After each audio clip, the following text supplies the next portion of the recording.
राम राम मित्रांनो, मी अमोल कोळेकर पाटील. संतोष देशमुख आपले सरपंच जे होते बीडचे, त्यांची हत्या झालेली आणि आज 13वा झाला. 13व्याला प्रचंड गावकरी जमा झाले. त्या गावातले सगळे गावकरी होते, आजूबाजूंच्या सगळ्या गावातली लोक होती, जे त्यांच्यावरती प्रेम करतात, ज्यांना या घटनेचं वाईट वाटलं, दुर्दैव वाटलं, हळहळले, ते सगळी मंडळी आज 13व्याला दाखल झाली होती. आणि याच 13व्याला सांत्वन करण्यासाठी, त्या परिवाराची भेट घेण्यासाठी शरदचंद्र पवारजी त्या ठिकाणी आले होते. त्यांच्यासोबत तिकडचे खासदार आहेत बजरंग बाप्पा सोनवणे, मला वाटतं निलेश लंके साहेब होते त्या ठिकाणी, आणि संदीप क्षीरसागर होते. आणखी बरेच राष्ट्रवादी शरद पवार पक्षांची त्या ठिकाणी मंडळी उपस्थित होती. त्यामध्ये शरद पवारांनी त्या पीडित कुटुंबाचे, म्हणजे आपले संतोष देशमुख यांच्या परिवाराची आणि त्यांच्या परिवारांची म्हणण्यापेक्षा मग त्यांच्या मुलींची आणि मुलाची बोलूया, ह्यांच्या शिक्षणाची पूर्णपणे जबाबदारी स्वीकारलेली, आणि त्यांना जे काही शिकायचं आहे, जे काही करायचं आहे, तो पूर्ण खर्च हा स्वयं शरद पवार हे करणार आहेत. ठीक आहे. बरीच भाषणं झाली, मी सगळ्या गोष्टींबद्दल तुम्हाला सांगणार नाही काय काय एक्झॅक्टली घडलं, पण त्या ठिकाणी इतके गंभीर आरोप करण्यात आलेले आहेत की म्हणजे तुम्हाला सांगतो, गावकऱ्यांनी देखील आपल्या भूमिका मांडल्या, आपली मतं मांडली, पण त्या बिचाऱ्या आईचा हंबरडा फुटला त्या शरद पवारांशी बोलताना.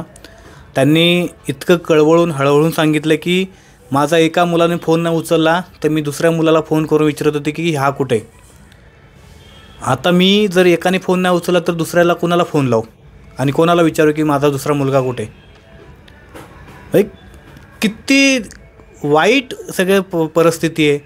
एक त्या ठिकाणी असलेले खासदार बजरंग बाप्पा सोनवणे खासदार असून बोलतात की या ठिकाणी प्रतिनिधींना देखील भीती वाटते बोलायला मीडियासमोर. या ठिकाणी चकार शब्द काढायला कोण तयार नाही आहे. इतकी एखाद्या माणसाची दहशत असू शकते. संदीप क्षीरसागर बोलले की या सगळ्या गोष्टींचा मास्टरमाइंड हा वाल्मिक कराड आहे, आणि वाल्मिक कराड यांच्यावरती फक्त खंडणीचा गुन्हा दाखल केलेला आहे.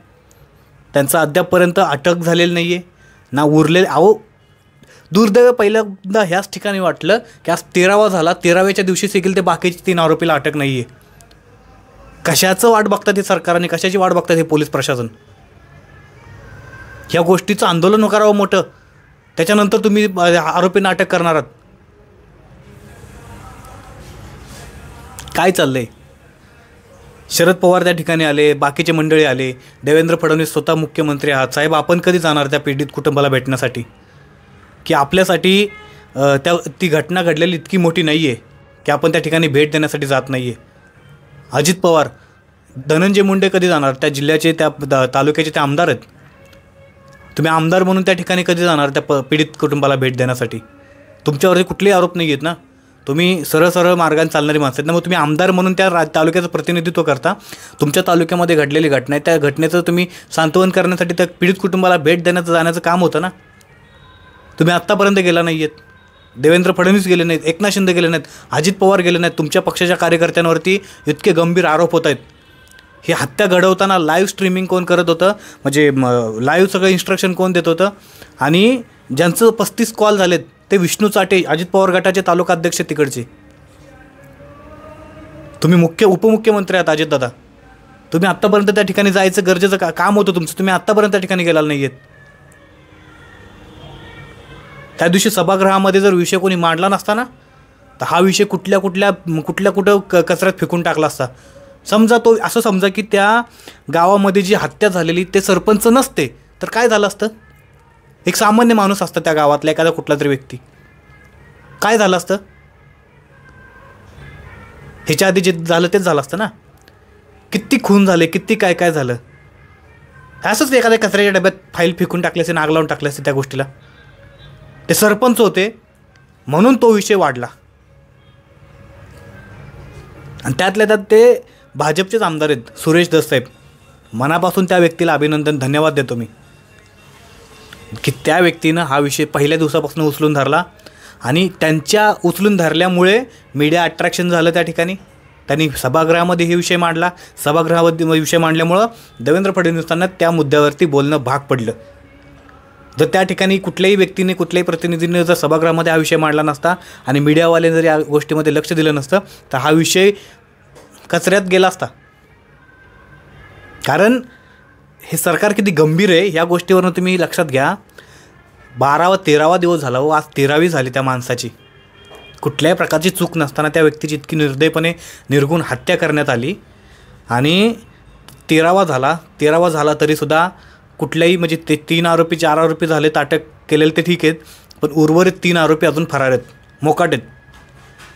हे बघून त्या परिवाराला, त्या पीडित कुटुंबाला किती त्रास होत असेल, त्यांच्या आईला किती त्रास होत असेल, भावाला किती त्रास होत, त्याच्या पत्नीला किती त्रास होत असेल. त्यांची लहान मुलगी, एक 12वीला मुलगी आहे, एक 9वीला का 8वीला मुलगा आहे. त्या मुलांना काय वाटत असेल आपल्या बापाची इतकी निर्धुनपणे मर्डर केला गेला, हत्या करण्यात आली. हे प्रशासन कधी काम करणार आहे किंवा अजूनपर्यंत अटक होत नाही. असे कुठल्या देशामध्ये जाऊन लपलेत किंवा असं काही विजय माल्या वगैरे तर नाही आहेत की हे बाहेरच्या देशामध्ये जाऊन लपलेत आणि त्यांना तिकडून आणायला मुश्किल झाले. पोलीस प्रशासनाला जर हे आरोपी सापडत नसतील तर या पोलीस प्रशासनासाठी 2 शब्द तुम्ही कमेंटमध्ये लिहा. बीडच्या पोलिसांचं बोलतो मी, बाकी उर्वरित महाराष्ट्रातलं नाही बोलत मी. का महाराष्ट्र पोलीस काय आहेत मला चांगलं माहिती आहे. त्यांनी ठरवलं ना ह्या केसचा मास्टर माइंड आणि ह्या केसमधला आका सगळ्यांची बरोबर कायदेशीर पद्धतीने ते लोक कारवाई करू शकतात. पण त्या पोलिसांचं हात बांधले गेलेले आहेत. हे कुणाचे आदेश आहेत, कोणाचं काय. संदीप क्षीरसागर बोलले आज शरद पवारांच्या समोर त्या कुटुंबाच्या भेट घेताना महाजनांनी मदत केली, पण ती चुकीच्या दिशेने मदत केली किंवा मदत करतोय असं दाखवलं आणि मदत हळूहळू केली. परंतु ते पाटील नावाचे जे PSI आहेत, पाटील नावाचे जे अधिकारी आहेत, त्या अधिकाऱ्यांनी त्या आरोपींसोबत चहा पाणी केला आहे. ह्याच्या आधी त्या आरोपीचं आणि त्या पाटील साहेबांचं बरेच काय असेल. त्या पाटील नावाच्या अधिकाऱ्याचं फक्त निलंबन करून चालणार नाही. उलट एका माणसाने तर तिथं गावकऱ्यांनी बोललं की त्या पाटीलला तर बक्षीस दिलं गेलं हे काम केल्याप्रकरणी. कशा प्रकारचं बक्षीस दिलं गेलं? निलंबनाची कारवाई केली. निलंबन म्हणजे काय? 75% पगार त्याला घरी बसून भेटणार जोपर्यंत हा केसचा निकाल लागत नाही तोपर्यंत. एक प्रकारचं बक्षीस आहे ना. एकतर काम पण नाही करायचं, वरनं पगार पण येतोय.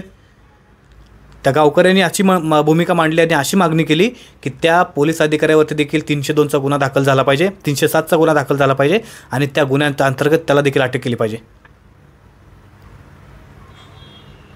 बाकीच्या सगळ्या अधिकाऱ्यांचे, त्या पोलीस स्टेशनच्या सगळ्या पोलीस अधिकाऱ्यांचे आणि ज्या ज्या लोकांना त्या ठिकाणी फोन केले गेलेले आहेत त्या 6 तारखेच्या आधी म्हणजे 5 तारखेपासून ते पुढच्या आत्तापर्यंत सगळ्या पोलीस अधिकाऱ्यांचे, त्या संबंधित पोलीस स्टेशनच्या सगळ्या पोलीस अधिकाऱ्यांचे CDR तपासले पाहिजेत, कॉल डिटेल्स तपासले पाहिजेत.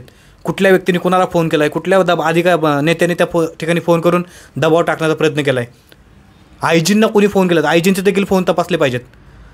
कारण त्या जिल्ह्यातला IG हा प्रमुख आहे. SP चौकशी केली पाहिजे.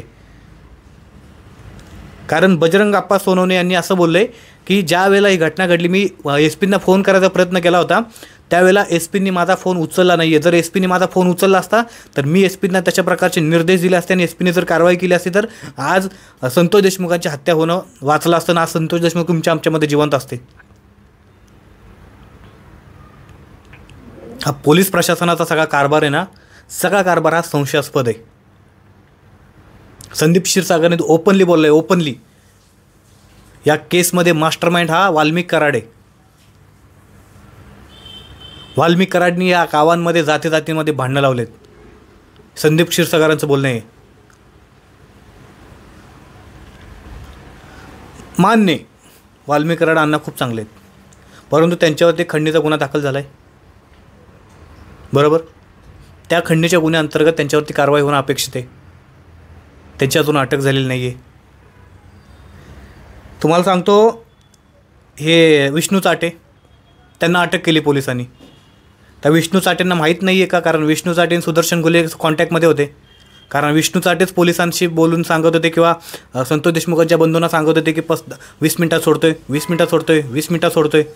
मग विष्णू चाटेंना जर तुम्ही अटक केलेली आहे तर विष्णू चाटेंकडून त्या सुदर्शन घुलेची डिटेल्स का निघत नाही तुम्हाला?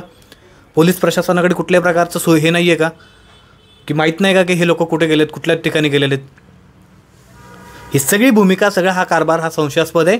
आणि सगळ्यात महत्त्वाचं ह्या लोकांनी जायला पाहिजे हो. धनंजय मुंडेंनी स्वतः त्या ठिकाणी जाऊन भेट द्यायला पाहिजे होती त्या कुटुंबाची. हिवाळी अधिवेशनात वेळ काढून गेले ना बाकीचे लोक त्या ठिकाणी. तुम्ही जाऊ शकता त्या ठिकाणी. तुमचा तर तालुका आहे, तुमचा जिल्हा आहे तो. नाही गेला तुम्ही. तुमच्यावरती जो डाऊट लोकांमध्ये जो प्रश्नचिन्ह होते तुम्ही त्याला हायलाईट करता ह्या सगळ्या गोष्टी करून. प्रशासनाची भूमिका संशयास्पद आहे, ह्याच्यावरती दुमत नाही आहे. आणि शरद पवारांनी देखील त्या ठिकाणी मागणी केलेली किंवा ते आता जाऊन भेटतील देवेंद्र फडणवीसांना काय आदेश देतील ते येणाऱ्या काळामध्ये आपल्याला बघायला मिळेल. परंतु देवेंद्र फडणवीस असतील, एकनाथ शिंदे असतील, अजित पवार असतील, राज्याचे प्रतिनिधी म्हणून आणि त्या जिल्ह्याचे प्रतिनिधी, तालुक्याचे प्रतिनिधी म्हणून गोपीनाथ आपले धनंजय मुंडे असतील, पंकजा मुंडे असतील, यांनी त्या ठिकाणी त्या पीडित कुटुंबाची भेट द्यायला जाणं अत्यंत गरजेचं आहे. जर तुमचे धुतलेल्या तांदळाचे हात असतील तर तुम्ही त्या ठिकाणी भेट द्यायला जा, त्या कुटुंबांनी सांत्वन करा आणि तुम्ही देखील या गोष्टीची मागणी करा की जे आरोपी असतील त्या